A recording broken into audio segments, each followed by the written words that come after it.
Selamat siang, Assalamualaikum warahmatullahi wabarakatuh. Apa kabar sahabat? Di mana saja Anda berada, sekarang kita masuk di program Jatim News Today, siaran khusus update COVID-19 edisi hari ini, hari Selasa, tanggal 5 Mei 2020.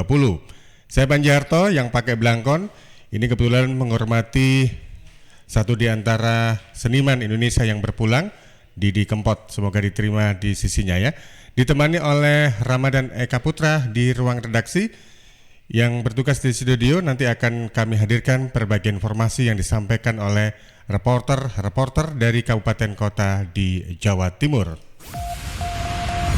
Rangkuman kabar update penanganan COVID-19 untuk regional Jawa Timur segera sahabat simak dalam update COVID-19. Baik, untuk informasi pertama dari Diding Yunarto, Suara Sidoarjo, gugus tugas COVID-19 tetapkan kasus pabrik Sampurna jadi klaster baru sebaran coronavirus di Jawa Timur. Silakan Diding. Sahabat, gugus tugas penanganan COVID-19 Jawa Timur menetapkan kasus pabrik Sampurna jadi klaster baru penyebaran coronavirus di Jawa Timur. Ini dikatakan Dr. Kohar Harisantoso, Ketua Tim Tracing Gugus Tugas Penanganan COVID-19 saat konferensi pers Senin kemarin. Menurut Dr. Kohar, dari hasil tracing awal, kasus temuan positif di pabrik Sampurna dimulai dari 2 karyawan yang sudah meninggal. Yang dari Sampurna mungkin kita sudah sama-sama mengikuti. Jadi ada 2 penderita yang kemudian meninggal, ada lagi 6 yang masuk rumah sakit. Kemudian dari yang kontak erat dengan mereka ini ada 165 yang kemudian diidentifikasi. Kemudian ada lingkaran kedua dari 165 tadi sebanyak 323 sudah diidentifikasi. Kemudian dilakukan pemeriksaan. Dari sana didapatkan ada yang rapid testnya reaktif sebanyak 91 dan ditindaklanjuti dengan melakukan isolasi. Kemudian dilakukan pemeriksaan swab. Hasilnya dilakukan 2 tahap swabnya. Hari pertama sebanyak didapatkan ada 34 yang swabnya positif. Kemudian hari kedua didapatkan juga ada yang positif juga sebanyak 27. Untuk mereka yang positif ini sudah dilakukan penanganan, diisolasikan di rumah sakit, diantaranya juga di rumah sakit Menur dan salah satu rumah sakit swasta di Surabaya. Sampai Senin kemarin, dari data gugus tugas penanganan COVID-19 Jawa Timur, jumlah total kasus positif ada 1.124, PDP 3.409, ODP 20.116, sedangkan yang total sembuh 187. Saya Didi Yunarto, Suara Sidoarjo untuk Jatim News Today. Dari Diding Yunarto kita beralih menuju ke Billy Brilian Patopoy dari Suara Sidoarjo. RSUD Sidoarjo pulangkan 13 pasien COVID-19 yang sembuh. Silakan Bill. Sahabat pendengar Jawa Timur, dikabarkan pada Senin kemarin, Rumah Sakit Umum Daerah RSUD Sidoarjo telah memulangkan 13 pasien yang terdiri dari 8 PDP dan 5 orang yang positif COVID. Hal ini dikonfirmasi oleh Dr. Ato Irawan, Direktur RSUD Sidoarjo, saat ditemui pada Selasa pagi ini. Sejak 27 Januari sampai saat ini, RSUD sudah merawat 151 pasien COVID-19. Saat ini pasien yang masih dirawat sejumlah 71 orang dan yang sudah dipulangkan sejumlah 80 orang. Itu sudah 151 pasien COVID-19 yang sudah kita rawat. Saat ini 71 pasien ya yang sudah kita rawat. Sehingga yang pulang 80 orang. Kemarin kita memulangkan 13 pasien, 8 PDP, 5 yang sembuh. Artinya sembuh itu positif sebelumnya, kemudian 2 kali swab negatif. Kalau di jumlah yang sembuh, baru 7 kita mulangkan. Padahal 47 yang positif, berarti ada 40 yang sedang kita rawat masih positif. Jadi jangan kita meremehkan COVID ini ya, jadi kita betul-betul harus disiplin, warga harus jaga jarak, kemudian juga harus memakai masker, sehingga tidak bertambah jumlah pasien COVID yang kita rawat. Kemudian juga kita berharap pasien-pasien yang sekarang ini menyusul bisa pulang. Karena ada 3 pasien yang 7 kali swab masih positif. Ini kita rawat. Semoga ini juga segera bisa negatif dan menyusul dari 47 yang positif. Tidak hanya 7 yang pulang sembuh, nanti yang 40 segera juga menyusul bisa pulang sembuh. Dr. Ato juga menjelaskan untuk pasien yang saat ini masih dirawat tidak semuanya ada di usia lanjut. Bahkan beberapa pasien yang dilakukan swab selama 7 kali dengan hasil masih positif justru masih di usia produktif. Demikian saya Billy Potopoy melaporkan untuk Jatim News Today. Berikutnya sudah siap 2 reporter dari Radio Mahardika Kota Blitar. Ada Rifanu Kusnadi dan Kirana Nisa. Kita ke Rifanu terlebih dahulu.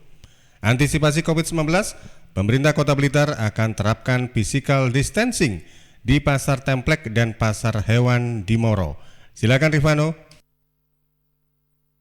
Rencana ini dibahas dalam rapat koordinasi pelaksana gugus tugas penanganan COVID-19 di Ruang Sasana Praja Kota Blitar, Senin 4 Mei 2020.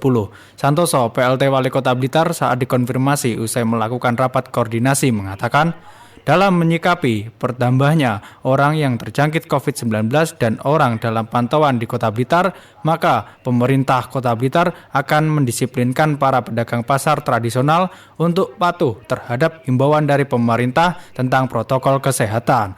Santoso memerintahkan Satpol PP dan Bakes Bangpol dan PPD untuk segera menertibkan pedagang pasar tradisional di Kota Blitar khususnya Pasar Templek, mengingat di lingkungan pasar sangat rentan tertularnya virus corona. Penertiban itu diwujudkan dalam bentuk physical distancing dengan memberikan jarak 1 meter bagi para pedagang pasar Templek di sebelah barat dan di sepanjang Jalan Anggrek sampai perempatan Kawi. Dalam penertiban ini, akses jalan akan dialihkan mulai pukul 4 sampai pukul 7 pagi. Jalur yang masuk ke alas itu, Pasar Templek sementara dialihkan sampai jam 7 pagi baru kita bebaskan untuk kepentingan umum.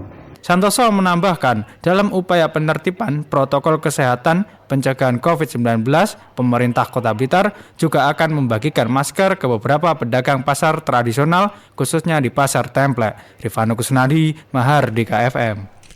Informasi berikutnya, siap penuhi rekomendasi ID. Pemkot Blitar akan salurkan 50.000 masker secara bertahap bersama Kirana Nisa. Silakan.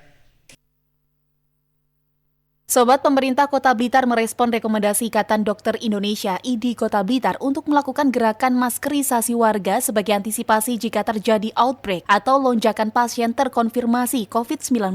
Santoso, PLT Wali Kota Blitar dikonfirmasi Senin 4 Mei 2020 mengatakan siap memenuhi dan mengapresiasi rekomendasi tersebut. Menurutnya sebelum ada rekomendasi itu, pemerintah kota sudah berupaya untuk memenuhi kebutuhan masker warga dengan memesan 15.000 masker dari pelaku UMKM binaan Dinas Koperasi dan Usaha Mikro Kota Blitar. Selain untuk meningkatkan kesadaran masyarakat dalam menggunakan masker, tapi juga untuk memberikan dukungan pelaku UMKM yang merasakan dampak COVID-19.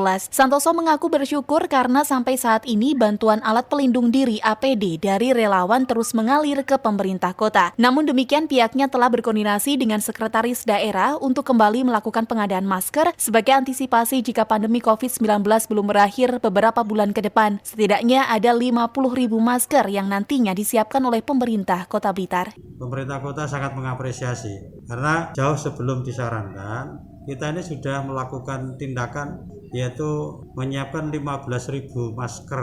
Sebelumnya, IDI Kota Blitar mengusulkan adanya gerakan maskerisasi warga karena masih banyak yang belum sadar pentingnya menggunakan masker di tengah pandemi COVID-19. Di tengah pandemi COVID-19, IDI Kota Blitar meminta pemerintah kota menyiapkan 50-100.000 masker untuk memenuhi kebutuhan warga. Kirana Nisa, Mahardika FM. Dari Kota Blitar kita menuju ke Kota Madiun, ada Kiki Desilia. Dari Suara Madiun, nekat mudik warga Kota Madiun, inisiatif datang ke tempat isolasi yang disediakan pemerintah di Stadion Wilis. Silakan Kiki. Sahabat Jatim News Today, pemerintah secara tegas telah melarang warganya untuk mudik. Apalagi di tengah pandemi ini, pemerintah daerah banyak juga yang menerapkan pembatasan sosial berskala besar atau PSBB. Namun tidak dengan ERH, seorang warga Kota Madiun yang nekat mudik setelah perusahaan otobus di mana dia bekerja terpaksa berhenti karena adanya pelaksanaan social distancing. ERH bekerja sebagai kru bus di Sidoarjo ini setelah sampai Kota Madiun datang ke tempat karantina secara sukarela dan meminta untuk diisolasi. Karantina dirasa perlu kendati dirinya sehat. Pasalnya, dia tidak ingin membawa resiko kepada keluarga dan berinisiatif isolasi di tempat yang sudah disiapkan pemerintah. Juru bicara Tim Gugus Tugas Percepatan Penanggulangan COVID-19 Kota Madiun Nur Aflah mengatakan, ERH mengaku salah karena nekat mudik dan dikarantina di Stadion Wilis. Karena dia datang dari zona merah.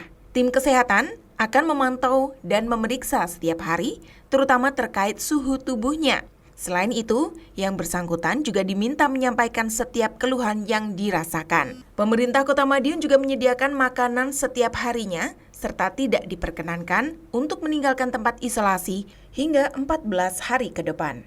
Seperti diketahui sahabat, data dari dashboard.madiunkota.go.id, persebaran COVID-19 di Kota Madiun pertanggal 4 Mei sebanyak 1.012 orang dengan resiko. Dengan rincian, 720 selesai pemantauan, 72 orang tanpa gejala, 8 selesai pemantauan, 60 orang dalam pengawasan, 55 selesai pemantauan dan sembuh, dan 2 orang pasien dalam pengawasan. Hingga saat ini, Kota Madiun masih dinyatakan zero positif COVID-19. Kiki Deslia untuk Jatim News Today. Masih ada 6 reporter lagi yang akan menyampaikan informasinya di program Jatim News Today siaran khusus update COVID-19. Ini yang perlu kami sampaikan bahwasannya siaran khusus update COVID-19 ini disiarkan oleh Lembaga Penyiaran Publik Lokal yang tergabung dalam ALPPL, Asosiasi Lembaga Penyiaran Publik Lokal se-Jawa Timur. Anda juga bisa dengarkan di Pradia Suara Tuban, Suara Gresik, Suara Sidoarjo, Realita FM Pamekasan, Ersal FM Nganjuk, Mahardika FM Kota Blitar, Persada FM Kabupaten Blitar, dan Radio Suara Madiun. Sekarang kita menuju ke Suara Gresik, ada Putri Rizkiana. RSUD Gresik lakukan rapid 150 orang dan ODP sebanyak 1.121 orang. Mengingat naiknya jumlah positif COVID-19, pemerintah Gresik telah memulangkan 2 mahasiswi dari Hong Kong pada tanggal 3 Mei 2020. Menurut Kepala Dinas Kesehatan Kabupaten Gresik, sesuai dengan protokol kesehatan, mahasiswi dilakukan pengecekan kesehatan dengan menggunakan rapid test di Badan Diklat Balongsari, Surabaya. Setelah melewati perjalanan dari Hong Kong menuju Bandara Soekarno-Hatta, Cengkareng, lalu dilakukan pengantaran menuju Surabaya. Setibanya di Gresik, 2 mahasiswi akan dilakukan pengecekan ulang di IGD RS Ibnu Sina Gresik sesuai dengan petunjuk komandan dan penanganan lebih lanjut oleh tim Dinas Kesehatan Kabupaten Gresik. Harapannya, kedua mahasiswi Gresik negatif COVID-19 dan dapat segera dipulangkan ke rumahnya masing-masing. Putri Rizkiana mengabarkan dari Suara Gresik untuk Jatim News Today. Dari Kota Pudak Gresik kita menuju ke Pulau Garam Madura, menuju ke Kota Seribu Salam. Dari Pamekasan ada Hera Rosita, Realita FM Pamekasan yang bawa kabar antisipasi COVID-19 saat sholat tarawih. FRPB dan Rapi Pamekasan dibantu Orari rutin semprot Masjid Agung Asy Syuhada. Silakan Hera. Forum Relawan Penanggulangan Bencana FRPB dan Radio Antar Penduduk Indonesia Rapi Pamekasan dibantu Orari melakukan penyemprotan disinfektan rutin di Masjid Agung Asy Syuhada antisipasi agar tetap steril dari pandemi COVID-19 sehingga dapat mengurangi rasa khawatir masyarakat ketika datang maupun melaksanakan ibadah sholat di Masjid Agung Asy Syuhada Pamekasan. Koordinator FRPB Pamekasan Budi Cahyono mengatakan dilakukan penyemprotan secara berulang kali karena masjid jami tersebut digunakan untuk sholat tarawih dengan kapasitas banyak dan kemungkinan masyarakat yang datang dari mana saja kemudian ikut melaksanakan sholat tarawih di sana. Budi menjelaskan, meskipun pelaksanaan sholat tarawih dengan physical distancing atau safnya ada jarak, namun tetap saja waspada dan menjaga keadaan setiap tempat agar tetap steril sehingga tidak ada penyebaran COVID-19 khususnya di tempat-tempat ibadah. Untuk penyemprotan desinfektan di Masjid Agung Asy Syuhada kami lakukan lagi dari FRPB dan Rapi Pamekasan, juga dibantu rekan dari Orari. Ini untuk penanggulangan COVID. Mengapa dilakukan penyemprotan berulang kali? Karena Masjid Agung Asy Syuhada digunakan untuk sholat tarawih. Budi Cahyono menambahkan, penyemprotan disinfektan ini tidak hanya dilakukan di Masjid Agung Asyuhada saja, namun hampir masjid-masjid di pinggir-pinggir jalan juga kebagian untuk disemprot disinfektan dengan harapan upaya penyemprotan ini sebagai bentuk pencegahan pandemi COVID-19 sebagaimana mestinya mencegah lebih baik daripada mengobati. Hera Rosita, Realita FM. Berikutnya dua reporter dari Radio Persada FM Kabupaten Blitar, ada Ari Kusuma dan Risma Erina yang juga sudah siap dengan informasinya. Kita ke Ari Kusuma terlebih dahulu. Musim panen di tengah corona, Dinas Pertanian dan Pangan Kabupaten Blitar himbau petani tetap waspada. Ari.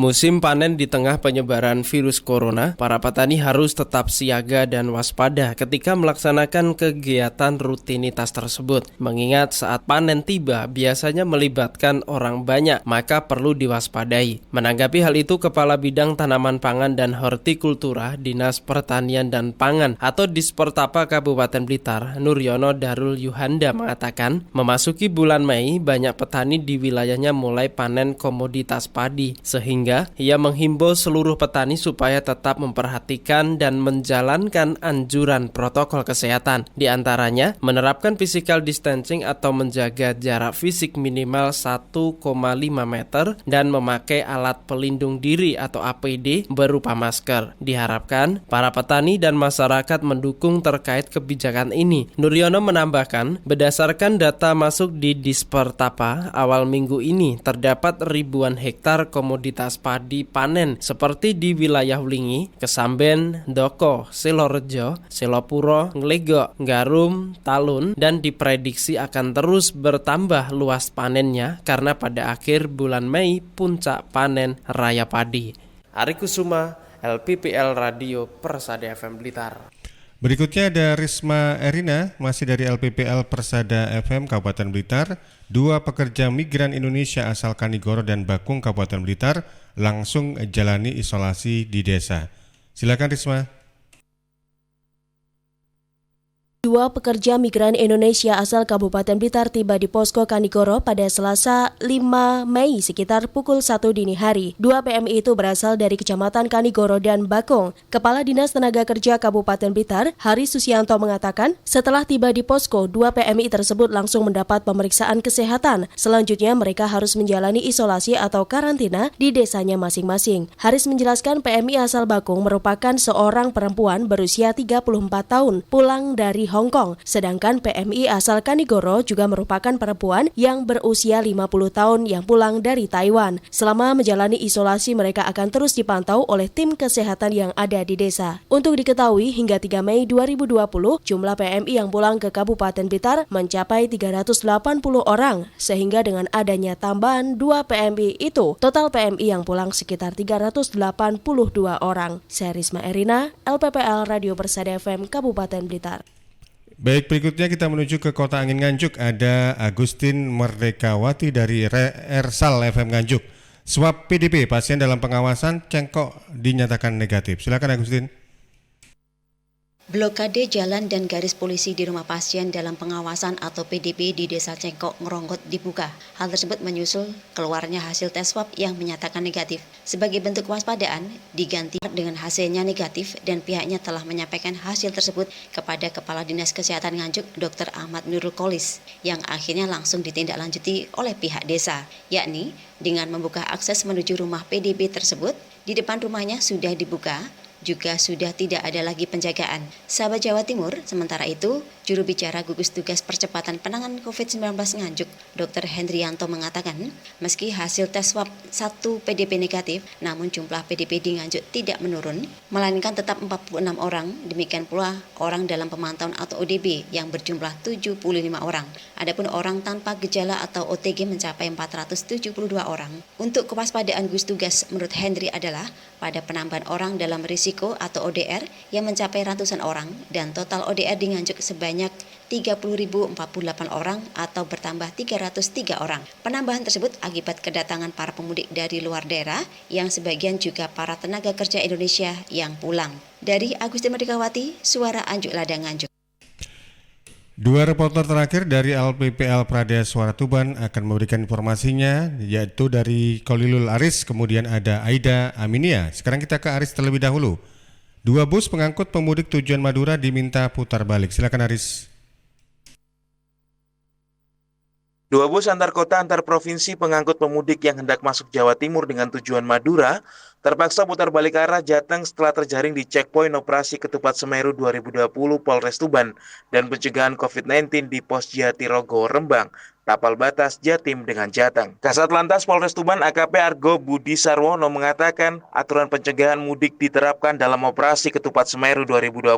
Hal ini demi memutus mata rantai penyebaran virus corona dan keselamatan bersama perihal pandemi COVID-19. Argo menambahkan jika ada beberapa titik posko didirikan mulai di perbatasan Tuban Rembang, Tuban Bojonegoro Lamongan, termasuk posko tambahan baru di jalur alternatif Jatirogo Rembang tersebut. Pemerintah kan sudah menegaskan bahwasannya kendaraan umum, bus, akap, itu kan sudah berhenti beroperasi ya Mas ya? Iya. Itu kan sudah banyak pemberitaan juga, terhitung mulai tanggal 24 atau 25 itu. Terus yang bandara juga sudah nggak terbang, lalu kapal laut juga sudah tidak berangkat juga. Kereta juga. Bis juga yang di terminal yang akap juga sudah tidak berangkat. Selain itu, aparat Polres Tuban telah melaksanakan penyekatan dan menjaga ketat di bagian sisi ujung barat Kabupaten Tuban, yaitu pos pintu Desa Kebonharjo, Jatirogo, dengan Kecamatan Sale Rembang yang biasa dijadikan jalur alternatif para pemudik atau kendaraan AKP. Kol Aris, Pradaya Suara Tuban untuk Jatim News Today. Terakhir kita tersambung bersama Aida Aminia dari LPPL Pradaya Suara Tuban. 46 pegawai di Pengadilan Negeri Tuban jalani rapid test. Hasilnya 2 orang dinyatakan reaktif. Silakan Aida.